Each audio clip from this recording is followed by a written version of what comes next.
మేడ్చల్ జిల్లా పీర్జాదిగూడ కార్పొరేషన్ జిల్లా పరిషత్ పాఠశాలలో ముఖ్యమంత్రి అల్పాహార పథకాన్ని మంత్రి మల్లారెడ్డి ప్రారంభించారు.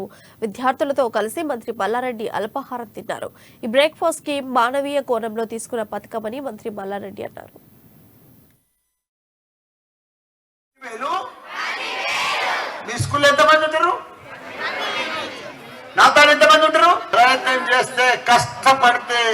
మా మేడ్చల్ నియోజకవర్గంలో పీర్జాదిగూడ కార్పొరేషన్ లో అల్పాహార పథకం మన సీఎం కేసీఆర్ గారు ఈ రోజు తెలంగాణ రాష్ట్రమంతా కూడా ప్రారంభించినందుకు మా పిల్లల తరపున టీచర్ల తరపున కూడా మన సీఎం కేసీఆర్ గారికి ధన్యవాదాలు తెలుపుతున్నాం.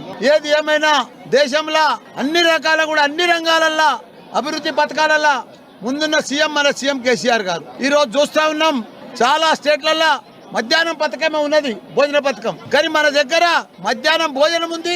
మళ్ళా పేద 1వ తరగతి నుంచి 10వ తరగతి వరకు పేద పిల్లలు గవర్నమెంట్ స్కూల్లో చదివే పిల్లలందరూ కూడా పొద్దున అల్పాహార బ్రేక్ఫాస్ట్ స్కీమ్ ఈ రోజు నుంచే ప్రారంభించుకున్నాం. మనం చూస్తూ ఉన్నాం 7,300 కోట్ల రూపాయలు పెట్టి పెద్ద ఎత్తున మన తెలంగాణ రాష్ట్రం అంతా కూడా పేద పిల్లలు చదువుకునే స్కూల్స్ అన్ని కూడా ఇంగ్లీష్ మీడియం తోటి ప్రారంభించుకొని ఆ స్కూళ్ళన్నీ కూడా రెనోవేషన్ చేసి కిచెన్ షెడ్లు కానీ క్లాస్ రూమ్లు కానీ కంప్యూటర్లు కానీ బాత్రూమ్లు కానీ ఇవన్నీ కూడా గొప్పగా కార్పొరేట్ స్కూళ్ళకు ధీటుగా తయారు చేసిన ఘనత మన సీఎం కేసీఆర్ గారు. మనం